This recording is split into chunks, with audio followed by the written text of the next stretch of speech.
A poll from June of 2023 shows that more than 70% of Palestinians are opposed to a two-state solution. They don't want a two-state solution. They want a one-state solution with no Israel, the only Jewish homeland on the face of the earth. They don't want it to exist at all.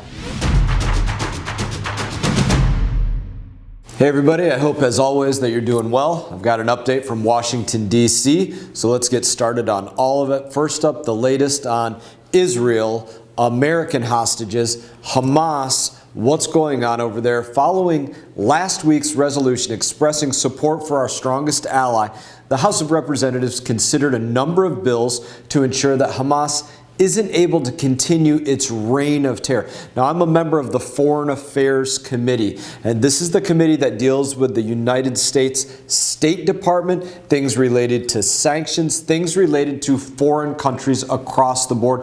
That's what the work of that committee does. I introduced a bipartisan bill called the Hamas International Financing Prevention Act. Now, this bill, it made it to the House floor this week. It had been on the House floor in other years, but this time it looks like it's finally going to be signed into law. Now, when we talk about how an attack that left more than 1,400 Jews dead and hundreds kidnapped, Americans, Israelis, others, how that came to be.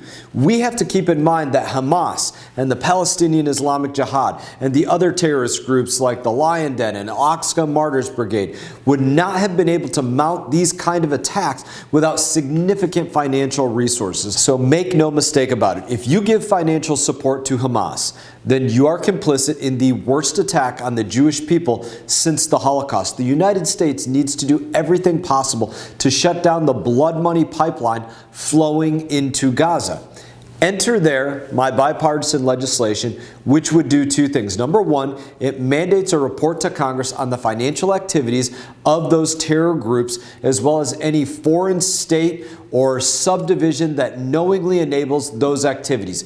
Number two thing it does, it requires the president to impose sanctions on any person, group, or government or non-government organization that gives technical support. Think anything from hardware and software to support over the internet, financial support, getting them money, getting them resources, material support. Think of getting them bullets, think of getting them other materials, you name it. That kind of aid to Hamas, the Palestinian Islamic Jihad, or any of its affiliate organizations that are in that report, that's what those sanctions are all about. So under no circumstances should these people or these groups or these governments be rewarded with access to the United States economy or our lending institutions or everything that having access to the U.S. economy provides to an individual that wants to do business in Europe or in South Central America or in Asia or anywhere else. I was glad to see that this bill passed with overwhelming bipartisan support,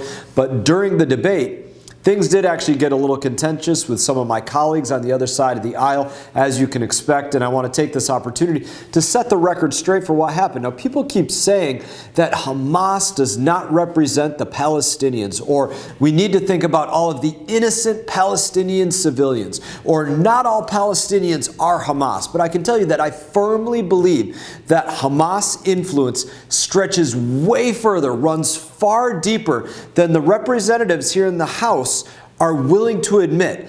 Let's say what the facts are when it comes to this situation. The last time that there was an election in the Gaza Strip or the West Bank, the Palestinian people overwhelmingly elected Hamas as their governing body.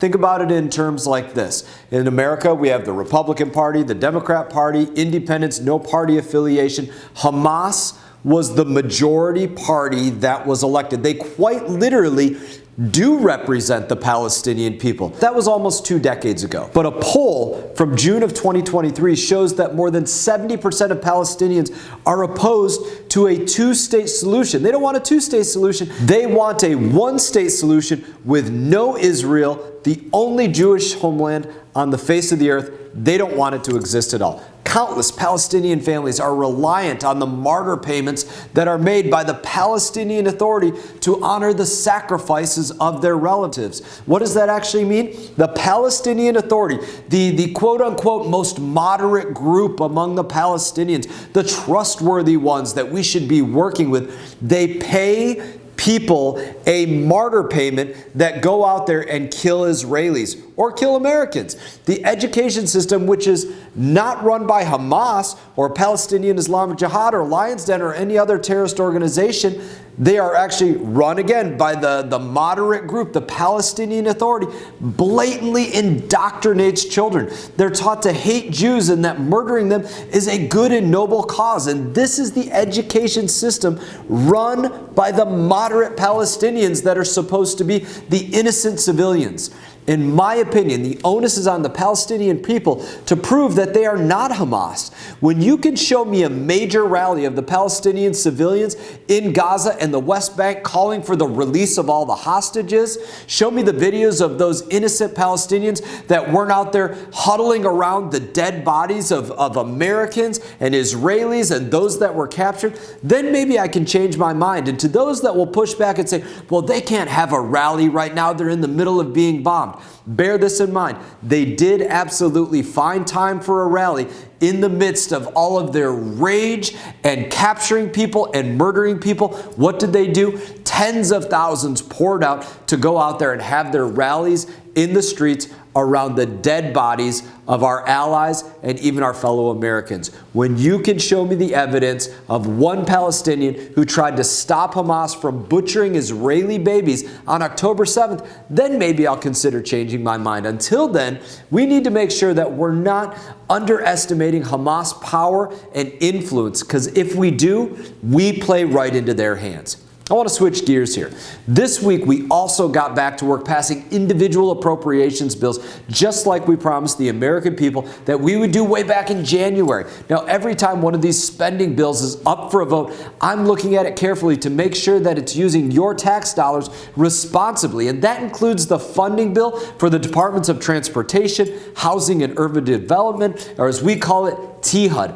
Now, I thought that there was room for improvement on one of these bills. Now, 3 years after the pandemic, there are tens of thousands of federal employees who have not yet come back to work. They are still working from home. Perhaps the worst offenders are those at the Department of Housing and Urban Development, HUD. Now, according to a GAO study from July of this year, the occupancy rate of HUD's headquarters, their headquarter building, the Robert C. Weaver Federal Building, is roughly 9%. The building is basically empty. So why then are we proposing to spend $4.68 million to modernize a building that nobody is using? I believe that a much better use of that money is to support low-income veterans who are living with disabilities. I offered an amendment to relocate that $4.7 million to Veterans Housing Rehabilitation and Modification Pilot Program. Now, this program helps to make modifications such as wheelchair ramps and widening door thresholds to accommodate mobility needs,